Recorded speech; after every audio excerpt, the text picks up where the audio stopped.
सुकन्या सिंह। नीतीश कुमार ने 7वीं बार बिहार के मुख्यमंत्री पद की शपथ ली। नीतीश कुमार के साथ जेडीयू के 5 और बीजेपी के 7 मंत्रियों ने शपथ ली। शपथ ग्रहण समारोह में बीजेपी अध्यक्ष जेपी नड्डा और केंद्रीय गृह मंत्री अमित शाह भी मौजूद रहे।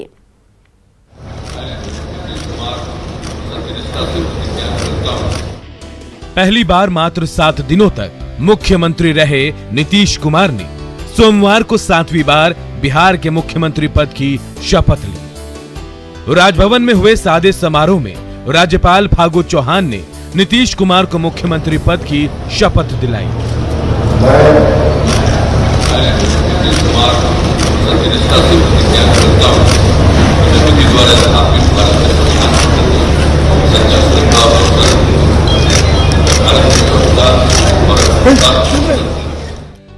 नीतीश कुमार के साथ जेडीयू से 5 और बीजेपी कोटे से 7 मंत्रियों ने शपथ ली।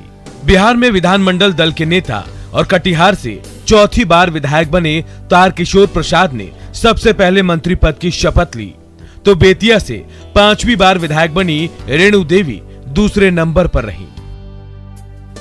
इन दोनों के अलावा बीजेपी कोटे से एक बार फिर पूर्व स्वास्थ्य मंत्री मंगल पांडे को मंत्री बनाया गया है, जबकि 4 नए चेहरों को मंत्रिमंडल में जगह मिली है। आरा से चौथी बार विधायक बने अमरेंद्र प्रताप सिंह के अलावा मधुबनी के राजनगर से विधायक रामप्रीत पासवान, मुजफ्फरपुर के औराई से विधायक राम सूरत राय और दरभंगा के जाले सीट से जीत कर आए जीवेश मिश्रा को मंत्रिमंडल में मौका मिला है। नई सरकार में जेडीयू की तरफ से मंत्री पद की शपथ लेने वाले नेताओं की बात करें तो जेडीयू कोटे से 5 मंत्रियों ने शपथ ली, जिनमें 2 पुराने और 2 नए चेहरे शामिल हैं। जबकि पिछली बार विधानसभा अध्यक्ष का कार्यभार संभाल चुके विधानसभा अध्यक्ष विजय चौधरी को भी इस बार मंत्रिमंडल में जगह मिली है। विजय चौधरी के अलावे नीतीश कुमार ने अपने पुराने सहयोगी और पिछली सरकार में ऊर्जा मंत्री रहे विजेंद्र प्रसाद यादव पर भरोसा जताया है।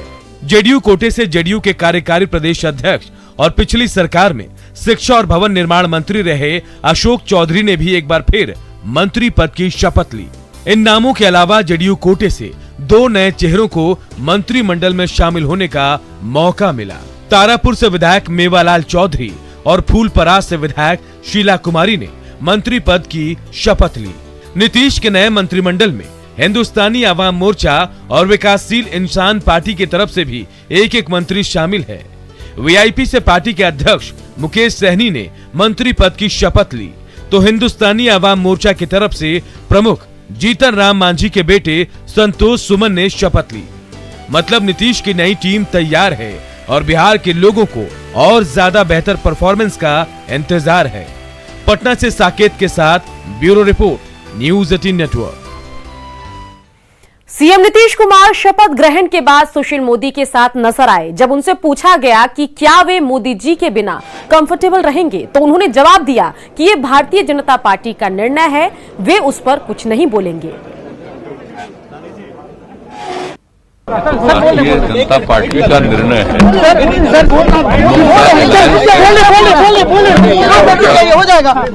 हम लोगों का अलायंस है, हम लोग मिलकर काम करते हैं, मिलकर काम करेंगे, लोगों की सेवा करते हैं, लोगों की सेवा करेंगे, यही हम लोग कंफर्टेबल रहेंगे। कंफर्टेबल रहेंगे ये जो नए वो तो भारतीय जनता पार्टी का निर्णय है। और इन सब के बीच नीतीश कुमार को पीएम मोदी ने ट्वीट करके बधाई दी। क्या कुछ कहा प्रधानमंत्री ने, आइए आपको दिखाते हैं। प्रधानमंत्री ने लिखा अपने ट्विटर अकाउंट पर कि नीतीश कुमार जी को बिहार के सीएम के रूप में शपथ लेने पर बधाई। मैं उन सभी को भी बधाई देता हूं जिन्होंने बिहार सरकार में मंत्री पद की शपथ ली है। एनडीए परिवार बिहार की प्रगति के लिए मिलकर काम करेगा।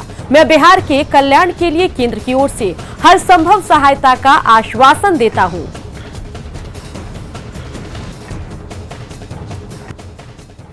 वहीं केंद्रीय गृह मंत्री अमित शाह ने भी ट्वीट किया है और उन्होंने लिखा है, श्री नीतीश कुमार जी को पुनः बिहार के सीएम के रूप में शपथ लेने पर बधाई। उप मुख्यमंत्री श्री तारकिशोर प्रसाद एवं सुश्री रेणु देवी और मंत्री पद की शपथ लेने वाले सभी लोगों को बधाई। मुझे पूर्ण विश्वास है कि मोदी जी और नीतीश जी की जोड़ी आत्मनिर्भर बिहार का स्वप्न साकार करेगी।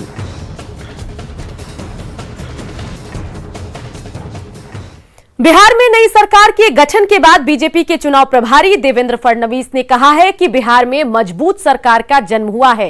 बीजेपी युवा चेहरे को सामने लाती है, एक ट्रांजिशन का फेज होता है और ये उसी का दौर है। बहुत खुश है, बहुत बढ़िया जीत बिहार में भारतीय जनता पार्टी, जेडीयू और हमारे दो और पार्टी हमारे साथ है, हमारे एनडीए गठबंधन को मिली है और आज एक मजबूत सरकार ने भी फिर से जन्म लिया है। अगले 5 साल ये सरकार चलेगी और बिहार को आगे ले जाएगी। भारतीय जनता पार्टी की एक पद्धति है कि हम युवा पीढ़ी को हमेशा आगे लाते हैं और एक बहुत नेचुरल तरीके से एक ट्रांजिशन होता है, उस प्रकार का ट्रांजिशन है। विधानसभा अध्यक्ष के लिए नंदकिशोर यादव का नाम चल रहा है। हालांकि इस बारे में पूछे जाने पर नंदकिशोर यादव साफ-साफ बोलने से बचते रहे। सर, कहा जा रहा है कि स्पीकर पद के लिए आपके नाम सबसे आगे है। सर नहीं, सर मुझे कोई जानकारी नहीं। प्लीज। तो क्या सर स्पीकर के लिए प्लीज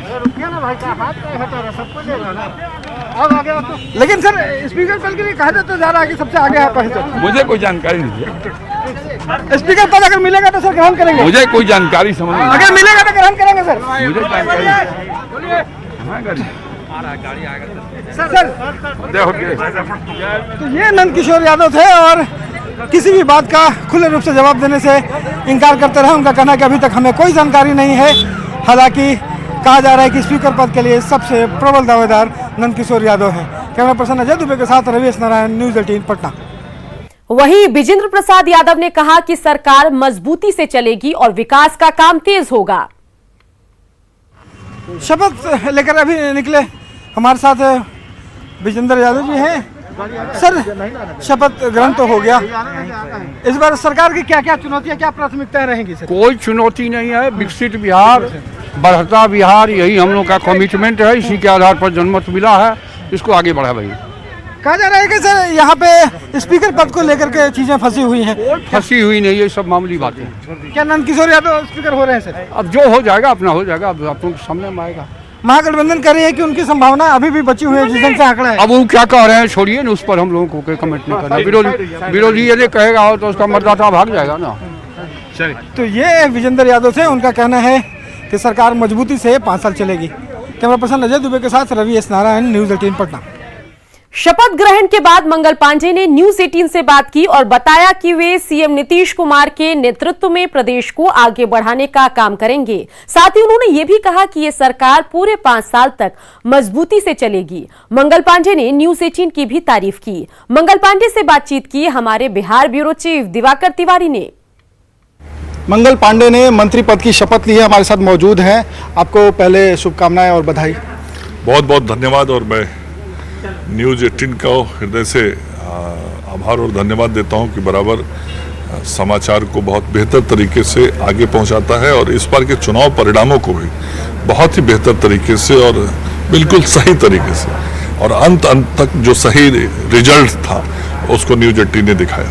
मंत्री पद की आपने शपथ ली है, चुनौतियां आगे सामने है, विपक्ष अभी से घेर रहा है और तेजस्वी ने तो ट्वीट किया है कि 19 लाख रोजगार का जो वादा किया है हमें उम्मीद है कि आप पूरा करेंगे। नहीं, देखिए बहुत साफ है कि हम सब लोग पिछले 15 वर्षों से इस बिहार को विकसित प्रदेश बनाने के लिए काम कर रहे हैं और बिहार की तस्वीर हम सब लोगों ने श्री नीतीश कुमार जी के नेतृत्व में बदली है। जो तस्वीर हम लोगों ने बदली है वो एक बर्बाद बिहार जिन लोगों ने किया था, उस बर्बादी से बिहार को निकाल के हम लोगों ने विकास के रास्ते पे आगे बढ़ा दिया और विकसित प्रदेश बनाना है। हमारे आदरणीय प्रधानमंत्री जी का सपना है कि इस बिहार को आत्मनिर्भर बिहार बनाना है और आत्मनिर्भर बिहार बनाने के लिए केंद्र सरकार का पूरा सहयोग हम सब लोगों को मिलने वाला है। आदरणीय प्रधानमंत्री जी ने भी विश्वास व्यक्त किया है कि श्री नीतीश कुमार जी के नेतृत्व में बिहार निश्चित रूप से और आगे बढ़ेगा। विपक्षी दलों के सदस्य या नेता यहाँ मौजूद नहीं रहे, जो नवनिर्वाचित विधायक हैं, तेजस्वी यादव मौजूद नहीं रहे, इसको आप किस रूप में लेते हैं? मैं इसको मानता हूं कि इन लोगों को लोकतंत्र पर, लोकतांत्रिक व्यवस्थाओं पर बहुत भरोसा नहीं रहता और हमेशा लोकतांत्रिक व्यवस्थाओं पर प्रश्न चिन्ह खड़ा करना और जनादेश को अपमानित करने वाली भाषा लगातार बोला। जिस दिन से चुनाव का परिणाम आया है, बिहार की जनता ने जो जनादेश दिया उसको स्वीकार करने में आपको क्या दिक्कत हो रही है? मंगल जी, आखिरी सवाल है कि विपक्षी दलों के नेता अभी से कह रहे हैं कि ये सरकार चल नहीं पाएगी, 5 साल के अपने कार्यकाल पूरे नहीं कर पाएगी। पूरी तरीके से करेगी। पूरी जिम्मेदारी के साथ करेगी और मजबूती के साथ करेगी। और हमारा एक ही लक्ष्य है, इस बिहार को विकसित बिहार बनाना, आत्मनिर्भर बिहार बनाना। और इसके लिए जिन जिन क्षेत्रों में जितना काम करना है हम अपने मुख्यमंत्री जी के नेतृत्व में और बेहतर तरीके से करेंगे। और आदरणीय प्रधानमंत्री जी का और संपूर्ण केंद्रीय मंत्रिपरिषद का सहयोग राज्य की सरकार को मिलना है।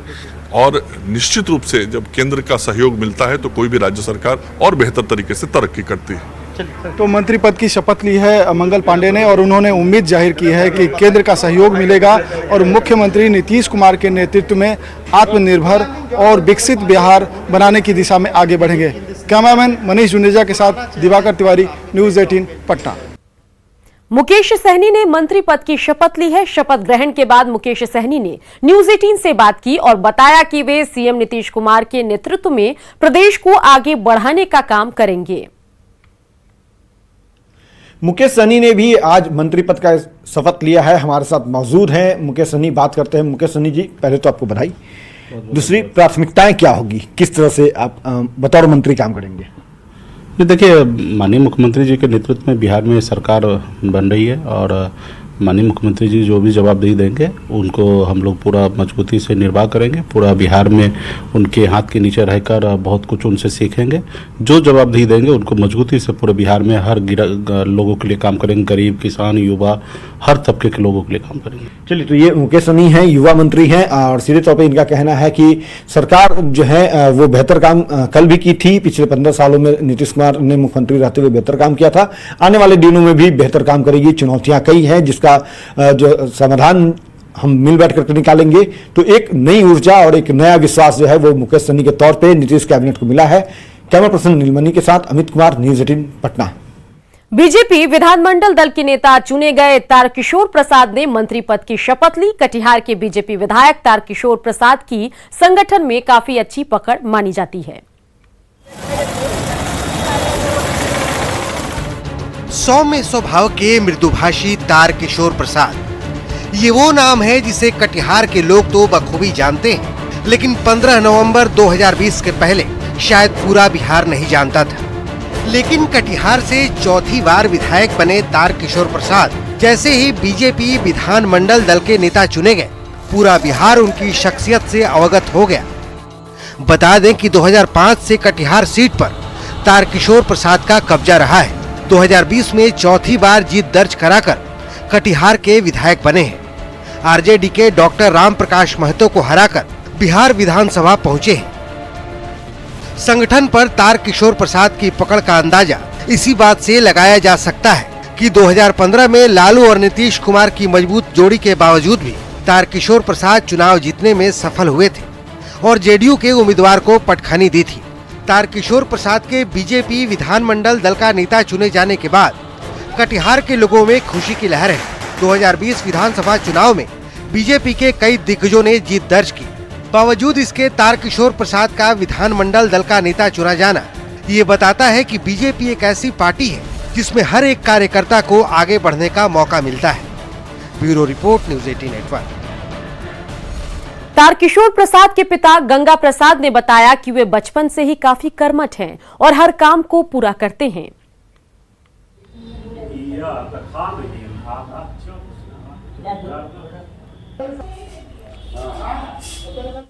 इस तरह से बचपन से उसने गांव समाज का सेवा किया है निस्वार्थ भाव से और आगे भी करे, दीर्घायु हो, स्वस्थ रहे, यही तमन्ना हमारी है। क्या उनको बचपन से ही राजनीति की इच्छा थी या बड़े होकर वो राजनीति में? हाँ,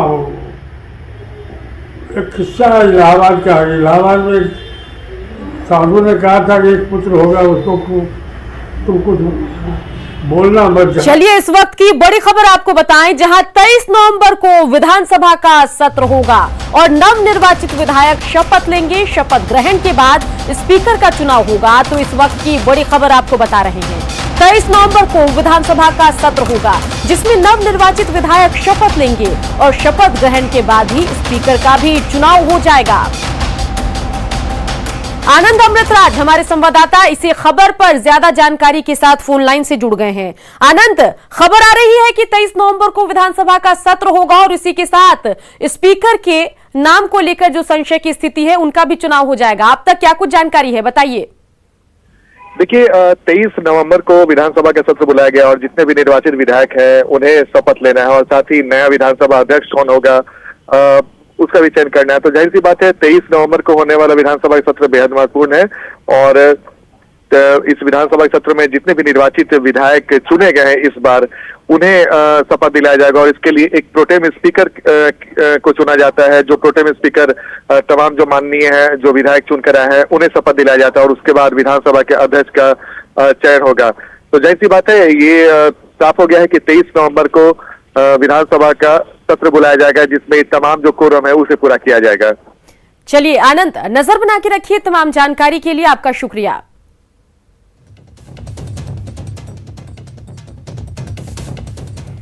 तारकिशोर प्रसाद के डिप्टी सीएम बनते ही उनके घर कटिहार में जश्न का माहौल बना हुआ है। हालांकि परिवार के लोग शपथ ग्रहण के गवाह बनने के लिए पटना में हैं, लेकिन घर में तारकिशोर प्रसाद की बहू ने अपने ससुर को बधाई दी। मौके से ज्यादा जानकारी दे रहे हैं संवाददाता सुब्रत गुहा।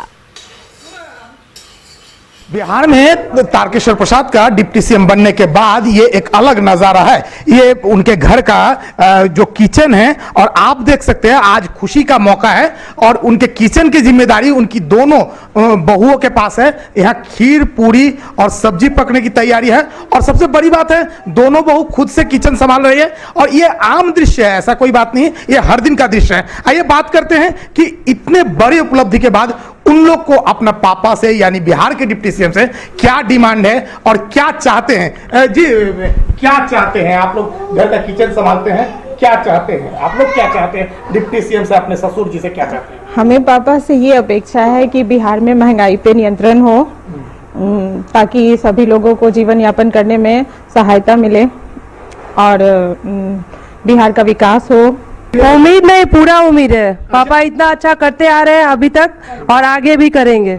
यहाँ दोनों बहू अपने स्तर पर काम कर रहे हैं। आज खुशी का मौका है और यहाँ भी खीर पूरी पकवान जो पक रहा है और दोनों को कई उम्मीदें हैं, खासकर महंगाई और महिला सुरक्षा से जुड़े इन लोगों का खास उम्मीद है जो उनके ससुर है जो डिप्टी सीएम बन रहे तारकिशोर प्रसाद जी, वो जरूर पूरा करेंगे। सुब्रत, न्यूज़ 18 कटिहार।